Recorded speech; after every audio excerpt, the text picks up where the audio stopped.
En esta sesión número 7 del curso de Sociedad y Economía en la Globalización, vamos a pasar ahora a la segunda parte del curso, que está relacionado con lo que es la economía.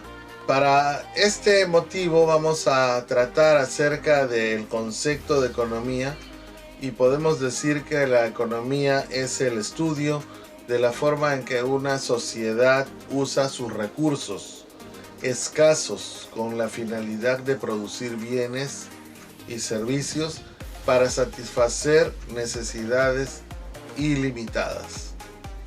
Los recursos son escasos y por tal motivo la población debe aprender a utilizarlos eficientemente. También tenemos que comprender que las necesidades de la población son ilimitadas y por ello se hace imprescindible saber priorizarlas. Esa es la importancia de la economía. Dentro de la economía existen dos partes, la microeconomía y la macroeconomía. La microeconomía es la rama de la economía que estudia la toma de decisiones de un individuo, familias, empresas, mercados. Se le considera al fundador de la microeconomía a Adam Smith. Mientras que la macroeconomía es la rama de la economía que estudia el funcionamiento general de la economía y su fundador se lo considera a John Maynard Keynes. Existen dentro de la organización económica tres principales problemas. Ya hemos dicho que al ser escasos los factores de producción y las necesidades ilimitadas, se plantean los siguientes problemas. Primero, ¿qué producir? ¿Qué bienes y servicios se van a producir y en qué cantidad se priorizará la producción de bienes de consumo, es decir, alimentos? A eso se llama bienes de consumo. O de bienes de inversión, a eso se le llama bienes de inversión a las fábricas. De los bienes materiales, por ejemplo, automóviles. O de producción de servicios, por ejemplo, un espectáculo, una obra de teatro, son servicios. A eso, en general, viene la pregunta ¿qué producir? En segundo término, como segunda pregunta es ¿cómo producir? Se debe decidir quién se debe dedicar a una actividad específica. Por ejemplo, la agricultura, la minería, la ganadería. Y quién a otra actividad, por ejemplo, la prestación de servicios. Es decir, qué personas se destinarán a las diferentes actividades económicas y por lo tanto las empresas serán de dos tipos, públicas o privadas, ¿no? Sabemos que cuando están en manos de inversión del Estado son empresas públicas y cuando está en manos de personas ajenas al Estado son propiedad privada. Como tercera pregunta tenemos ¿para quién producir? ¿Cómo se va a distribuir la producción nacional entre toda la población? ¿Se va a priorizar que la distribución del impuesto a la renta, por ejemplo, sea equitativo o se permitirá que aumente la población en pobreza y extrema pobreza? Simplemente nosotros tenemos que conocer desde el punto de vista de la organización económica que estamos dentro de un sistema neoliberal y por lo tanto este sistema neoliberal trabaja la flexibilidad del mercado, es decir, trabajamos con lo que es la oferta y la demanda. Existen diferentes tipos de economía entonces. Una economía de mercado donde los individuos y las empresas privadas toman las principales decisiones sobre la producción y el consumo.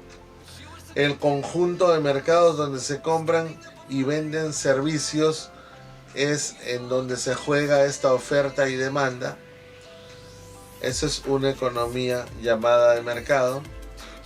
Aparte hay una economía que se llama centralizada, como en algunos países, China, Cuba, Venezuela, donde el gobierno toma las decisiones importantes relacionadas con la producción y la distribución en este tipo de economía. El Estado toma las decisiones de qué producir, cómo producir, para quién producir. El Estado es propietario de la mayoría de los factores de producción, en este caso la tierra y el capital. Y existe una tercera economía o tipo de economía que viene a ser la economía mixta. La economía mixta es lo más común, consiste en encontrar una combinación entre la del mercado, economía del mercado, y la economía centralizada. Por ende, cuenta con elementos de los dos tipos de economía, tanto de inversión privada y también de inversión pública. Y esto forma una economía llamada mixta. ¿Cómo se clasifican los bienes? Vamos a ver que los bienes se pueden clasificar de diferentes maneras.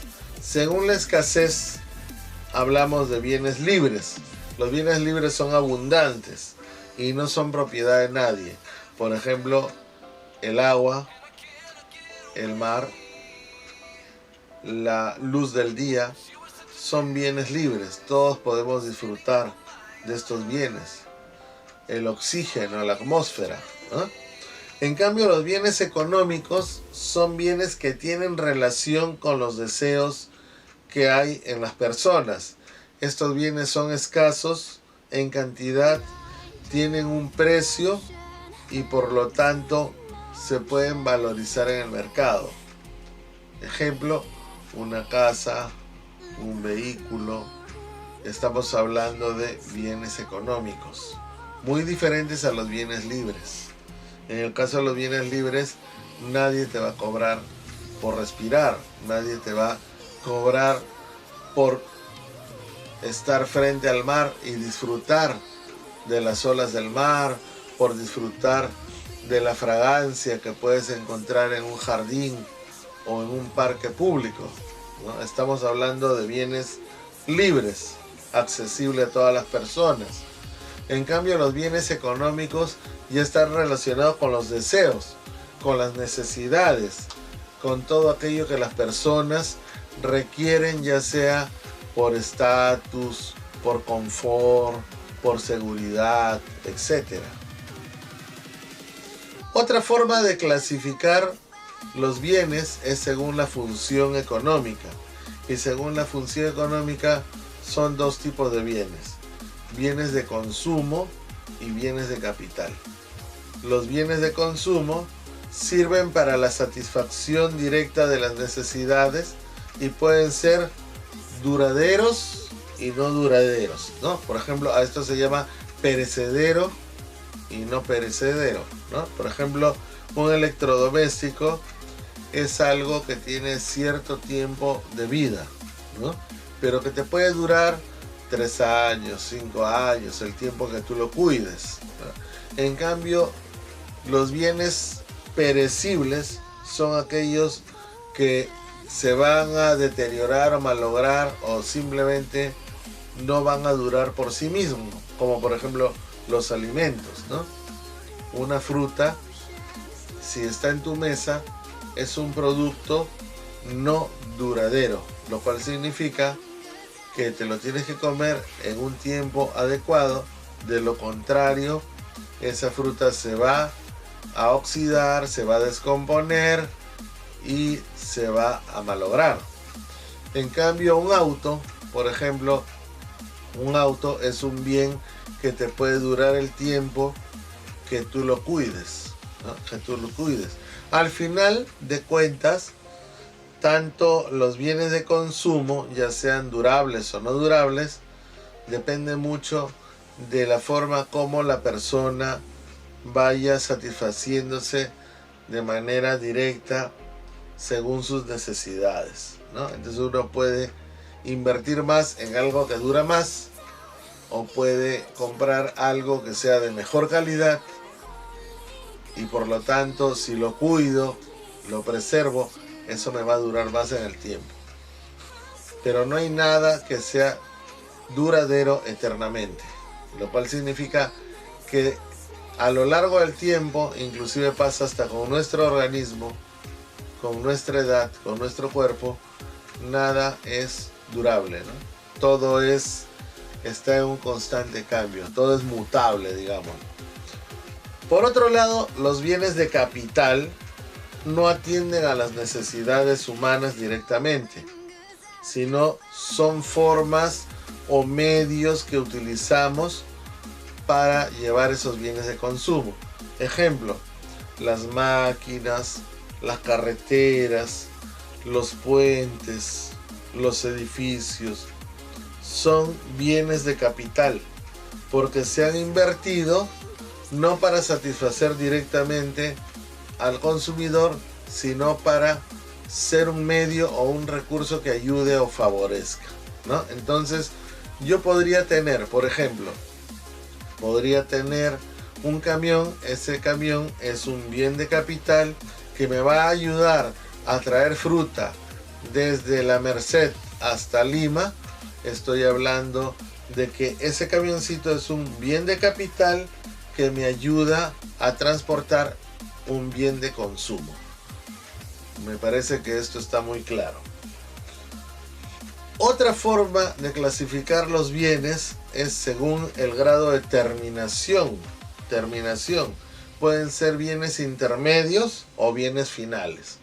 Y los bienes intermedios son los que sufren transformaciones antes de convertirse en bienes finales. Como por ejemplo, las materias primas, que son productos que se van a ir procesando hasta obtener ya el bien final.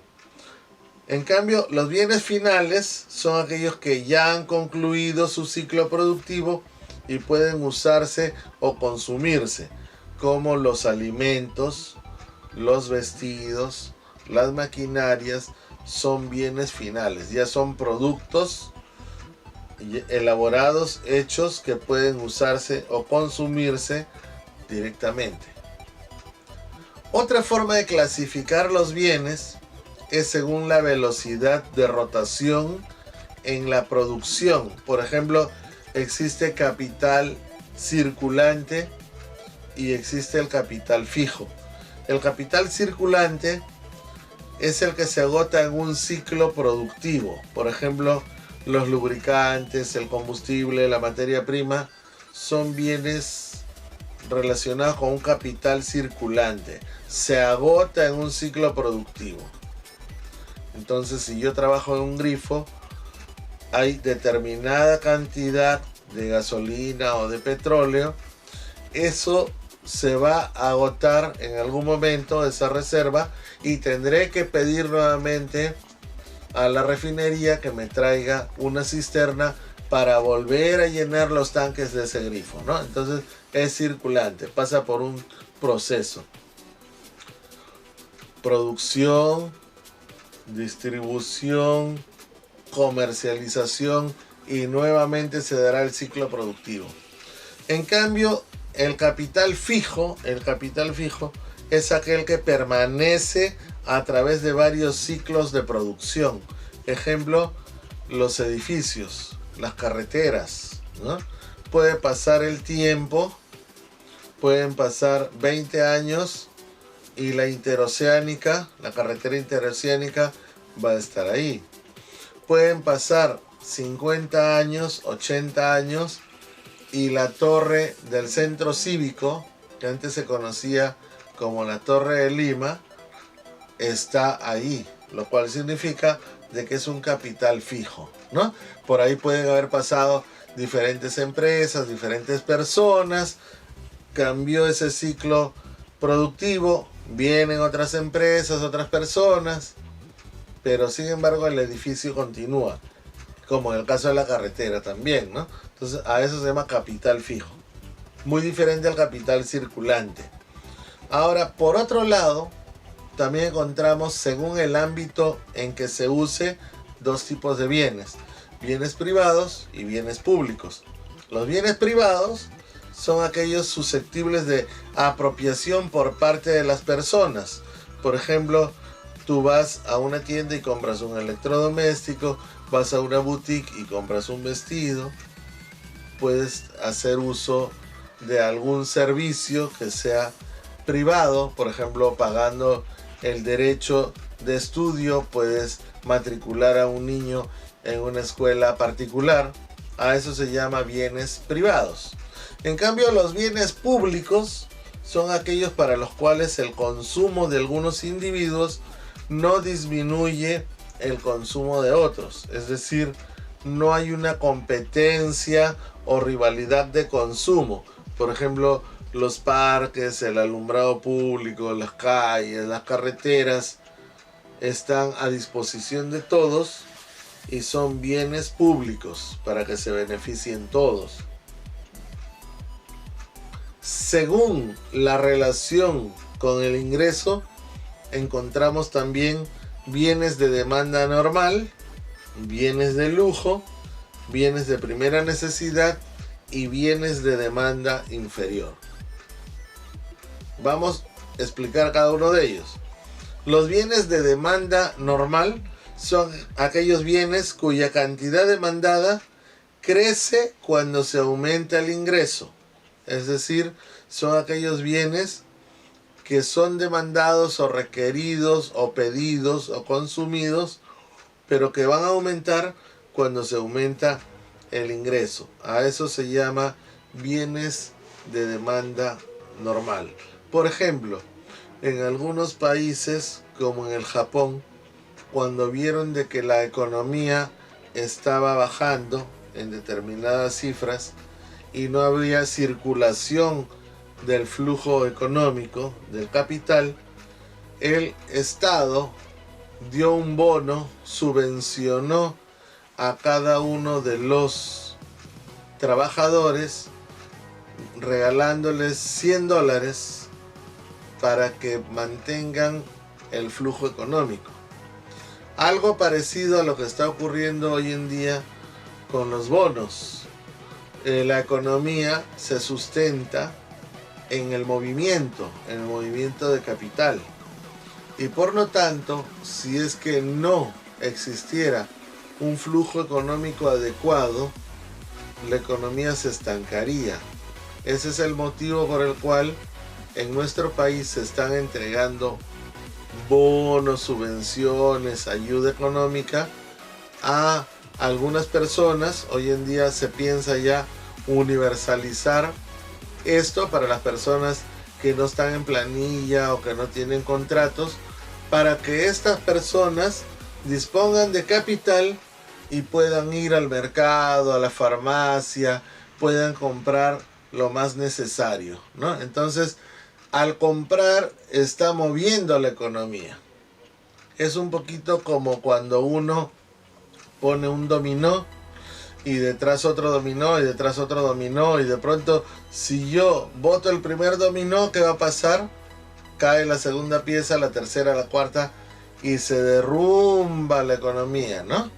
Pero si yo, más bien, soporto la primera y soporto la segunda y soporto la tercera, pues la economía se va a ver estable, se va a ver equilibrada, porque va a haber la persona que transporta, va a haber la persona que distribuye, va a haber la persona que vende, va a haber la persona que compra, porque hay ese capital circulando en el medio. Esa es la importancia de la economía y el motivo por el cual el Estado está dando a las personas, tal como ocurrió en el Japón en algún tiempo. Una segunda forma de relacionarnos con el ingreso es los bienes de lujo. Por ejemplo, ante un aumento de los ingresos, la cantidad demandada aumenta más que proporcionalmente. Por ejemplo, si es que yo tengo un dinerito de sobra, entonces me compraré un perfume costoso, podré darme el gusto de irme de viaje. ¿Por qué? Porque ya son bienes de lujo. Una tercera forma son los bienes de primera necesidad, ¿no? En el caso de, al aumentar los ingresos, la cantidad demandada aumenta aunque un poco menos proporcionalmente, pero por ejemplo los alimentos, ¿no? Los alimentos son llamados bienes de primera necesidad.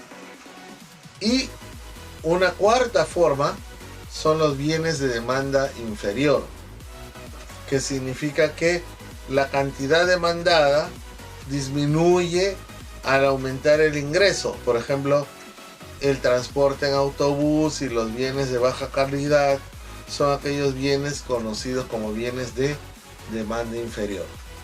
A continuación, veamos este video relacionado con la economía de una manera muy didáctica para entrar más profundamente al tema, ampliar lo que hemos visto en esta clase y por lo tanto consolidar lo aprendido.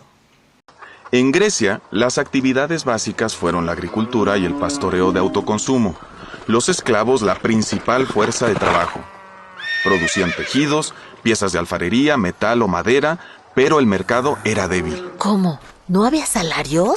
Y ni teoría de precios. Pero entonces, ¿por qué es importante acercarnos a Grecia? Porque fue ahí que por primera vez alguien emitió juicios sobre lo que la actividad económica debía ser y hacer. ¿Es ético cobrar un interés por prestar dinero?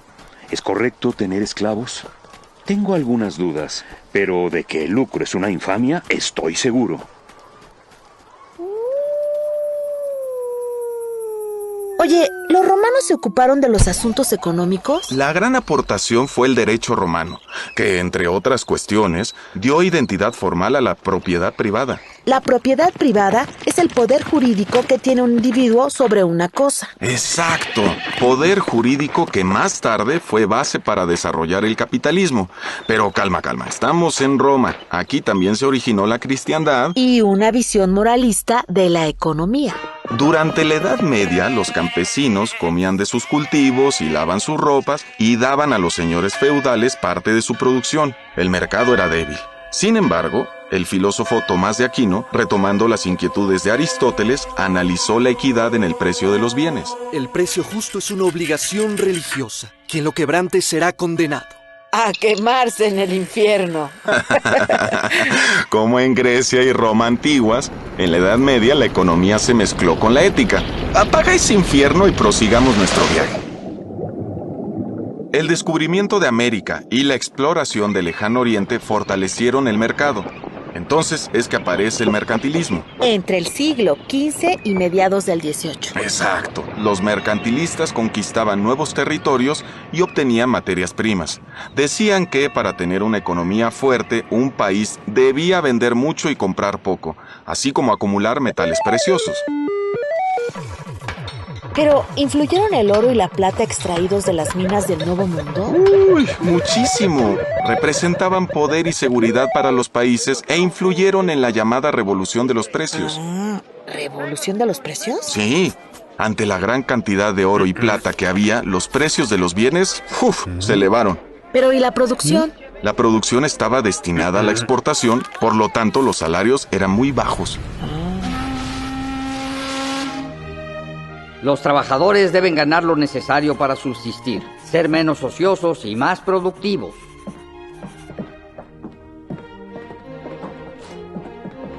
A mediados del siglo XVIII surge en Francia la fisocracia. Fue una escuela de pensamiento contraria al mercantilismo y poca influencia. Pero importante, pues los fisiócratas dieron a la economía un enfoque político y plantearon el liberalismo económico contra la regulación del Estado. Ellos creían que la agricultura era la única fuente productiva de la economía por su capacidad natural de generar excedentes.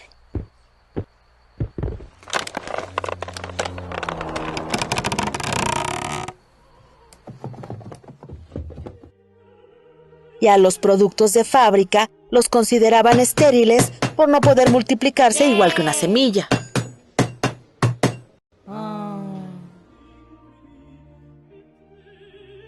Ahora bien, en el llamado siglo de las luces, ocurrieron importantes acontecimientos que dan un nuevo enfoque a la discusión económica. Se divulgaron grandes tratados políticos y filosóficos, Entre ellos, una investigación sobre la naturaleza y causas de la riqueza de las naciones del escocés Adam Smith, obra que da inicio a la escuela clásica, que es la primera escuela moderna de economía.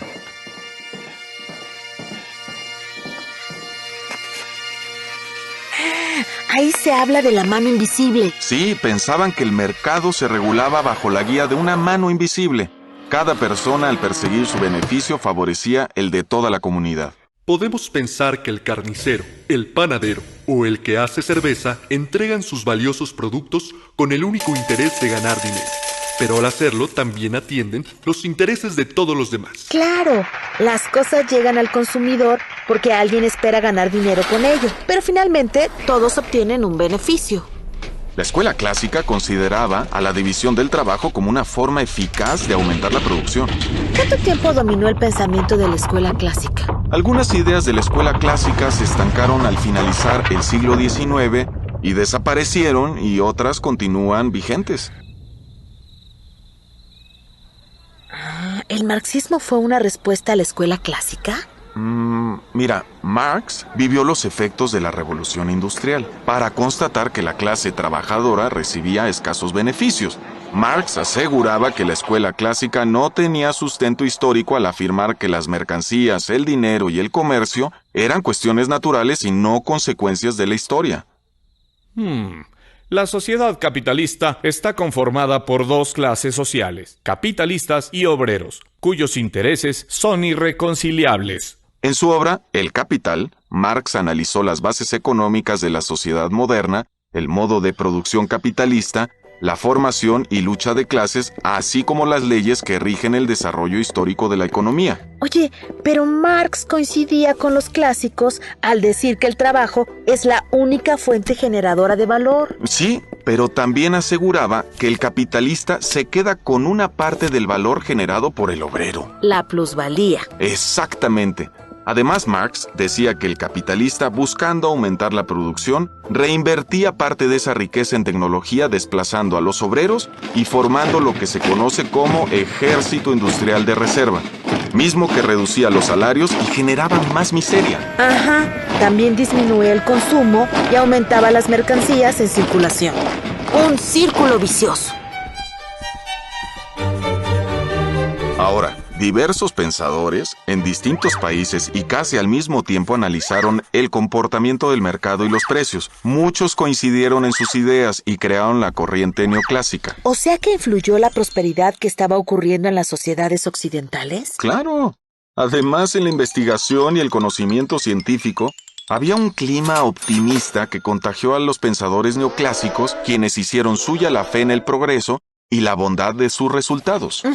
Los neoclásicos fueron los primeros en aplicar el análisis matemático a la economía. Así es. Además, aseguraban que los individuos eligen razonablemente para obtener beneficios, sean consumidores o productores, y eso favorece al mercado. Para ellos la competencia era básica. El vendedor siempre querrá cobrar más y el consumidor querrá pagar menos. Al haber competencia, la oferta y la demanda llegan a un precio que equilibra las expectativas de ambas. El mercado se arregla solo y los precios se equilibran. Algo así como la mano invisible de Smith. ¿Aceptaban que el Estado interviniera? No, hombre, ni tampoco la existencia de monopolios. ¿Cuándo declina la estrella de los neoclásicos? En los años 20 empezó a recibir severos cuestionamientos por su limitada capacidad de respuesta. Definitivamente la crisis financiera de 1929, la caída en la producción y el desempleo masivo... Fue su desgracia. Bueno. Ellos sostenían que la economía lograría el equilibrio por sí misma sin intervención del Estado. Pero la economía se colapsó. Sí, hubo una recesión, pero años después, John Keynes publicó su obra Teoría General de Ocupación, el Interés y el Dinero, que da inicio a la revolución keynesiana, aunque la escuela neoclásica no muere del todo. Creo que estoy escribiendo un libro sobre teoría económica que producirá una gran revolución en la manera de pensar del mundo sobre los problemas económicos. Supongo que no enseguida, sino en el curso de los próximos 10 años. Pero, atención, la escuela neoclásica no termina aquí. ¿No? ¿Por qué? ¿Qué más dice Keynes? Entre otras cosas, que el mercado por sí mismo no puede arreglar sus desajustes y que el Estado debe intervenir en la economía a través de inversiones públicas. Como la construcción de grandes obras. Sí, en parte. Al principio, las ideas de Keynes encontraron resistencia entre los principales economistas norteamericanos, pero con el tiempo fueron aceptadas. Entonces, siguen vigentes. Bueno, sí, después de la crisis del 29, la corriente neoclásica reformula su pensamiento, tomando lo mejor y estableciendo lo que se conoce como la síntesis neoclásica. Entiendo. Una vez más, hay un reacomodo de ideas. En el transcurso del siglo XX surgieron nuevas corrientes como la escuela monetarista, liderada por Milton Friedman. Él propuso regular la cantidad de dinero en circulación para controlar la inflación y adaptó una antigua teoría del dinero. A largo plazo, las variaciones de la oferta de dinero influyen en el nivel general de los precios, pero no afectan a la producción ni al empleo. Uy, suena complicado. Oye, ¿quiénes son los líderes actuales? Mira, en este momento existen otras escuelas o corrientes de pensamiento como las expectativas racionales o los post-keynesianos, pero no hay escuela líder. Continúa el debate pues los desequilibrios de la economía siguen sorprendiéndonos. Digamos que no hay escuela con bola de cristal. Bueno, es que el pensamiento económico busca precisión para anticiparse a los problemas y encontrar equilibrio, pero... Insisto, por eso sería bueno contar con una bola de cristal. Así todos los economistas estarían de acuerdo. Yo creo que ni con una bola de cristal se pondrían de acuerdo. Decía Bernard Shaw, si se colocaran a todos los economistas uno al lado del otro, aún así no llegarían a una conclusión.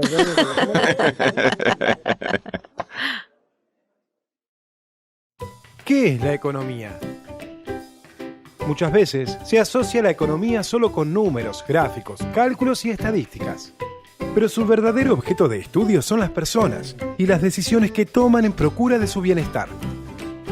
Por lo tanto, esta ciencia social estudia los medios que las personas utilizan para satisfacer sus necesidades mediante los recursos disponibles, que en general son limitados.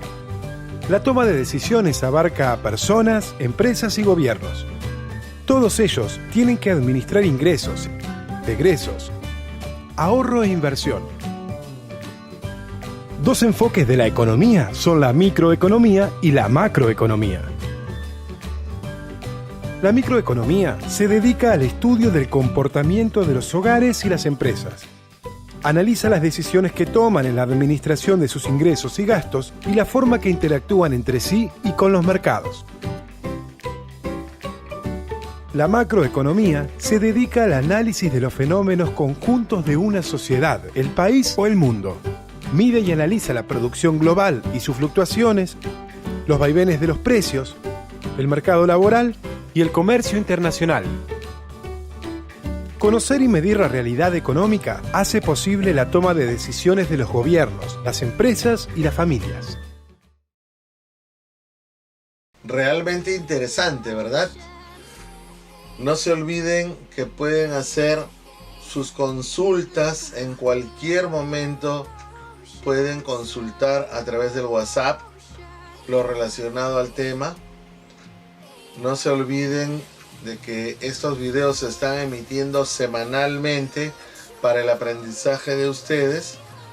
Y asimismo, no se olviden que a través de WhatsApp estamos haciendo los foros.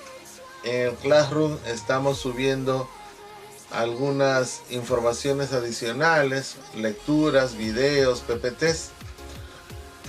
Y a través de este medio nosotros estamos comunicándonos. Entonces hay tanto comunicación sincrónica como asincrónica. Pueden hacer ustedes también videollamadas, pueden hacer ustedes un mensaje de texto o pueden también hacer ustedes alguna grabación de voz haciendo sus consultas. Nos vemos la próxima semana.